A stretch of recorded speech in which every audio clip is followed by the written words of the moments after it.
सभापती महोदय, सरकारने उत्तर देत असताना जो निधी वितरित केलेला आहे त्यापैकी एकात्मिक फलोत्पादन विकास योजनेअंतर्गत असं जवळपास सगळा जर विचार केला आणि सध्या जी निवड केलेली शेतकऱ्यांचा जो आहे जवळपास 48 लाख शेतकऱ्यांची त्या ठिकाणी मागणी होती आणि त्यापैकी फक्त 34 लाखच शेतकऱ्यांची त्या ठिकाणी निवड करण्यात आलेली आहे। त्यामुळं हे राहिलेले वगळण्यात आलेले शेतकऱ्यांची कारणं काय होती त्यांची फेर तपासणी करून त्यांनाही समावेश करणार का आणि त्यांची संख्या आपण इथं उत्तरात ह्या ठिकाणी असं म्हटलेलं आहे की त्याची निधी अभावी, त्यामुळे ते निधी अभावी हा प्रश्न जरी असला तरी ती शेतकऱ्यांची संख्या लाभार्थ्यांची संख्यामध्ये वाढ करणार का हा दुसरा प्रश्न। पहिले कमी का केले 48 लाखांपैकी 34 लाखांचीच निवड केलेली आहे पहिला प्रश्न आहे। दुसरा प्रश्न निधीत वाढ करणार का आणि ह्या वर्षीच्या सप्लिमेंटरी डिमांड्समध्ये आपण फक्त 616 कोटी रुपयाची डिमांड त्या ठिकाणी केलेली आहे। अजून किती निधी वितरित करण्याची आवश्यकता आहे शेतकऱ्यांना लाभ म्हणून। ते सभापती महोदय, आता जे अर्जाची संख्या आहे ती जरी आपण उत्तरात 46,58,000 लिहिली आहे परंतु प्रत्यक्षात आतापर्यंत अजून अर्ज वाढलेले आहे कारण की आपला पोर्टल सातत्याने वाढत आहे। आजच्या तारखेला त्या अर्जाची संख्या 47,99,000 आहे। आता आपला महत्त्वाचा प्रश्न असा आहे की जेवढे लोकांनी या ठिकाणी मागच्या 5 वर्षामध्ये जेवढे लाभार्थीचे अर्ज आले होते आपण त्याच्यात लॉटरी करत होतो आणि लॉटरी करून मोठ्या संख्येने लोकांचे अर्ज येत होते। लॉटरीमध्ये ते खूप लांब वेटिंग लिस्ट राहत होती, त्यामुळे जेवढे अर्ज आलेले होते ते सर्वचे सर्व अर्ज आपण स्वीकृत केले।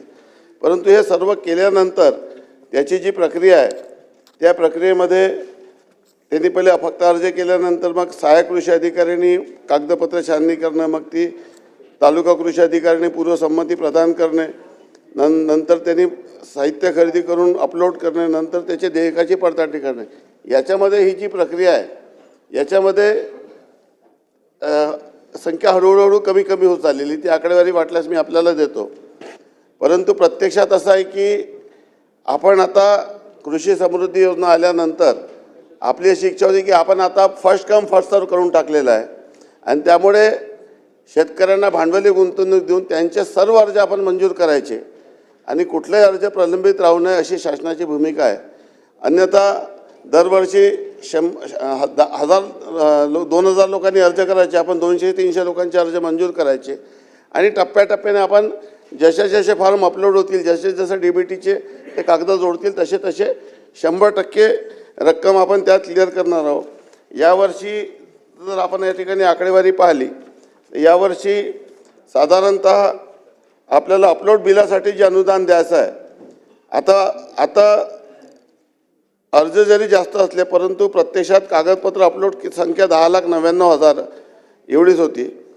पूर्वसंमती दिलेले 7,60,000 आणि आवश्यक रक्कम 5,337 कोटी होती। बिल अपलोड संख्या आता 3,45,000 एवढी होती।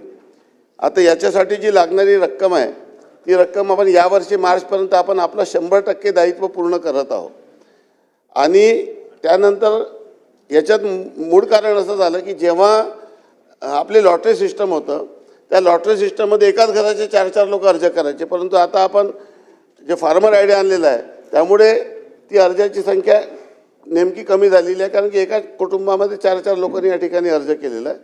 आणि आता प्रत्यक्षामध्ये जेवढे लाभार्थी महाराष्ट्रात असतील त्या सर्व लाभार्थ्यांचे अर्ज आपण घेऊ आणि पुढील जसे अर्ज अपलोड होतील तसे 100% अर्ज आपण निकाली काढू।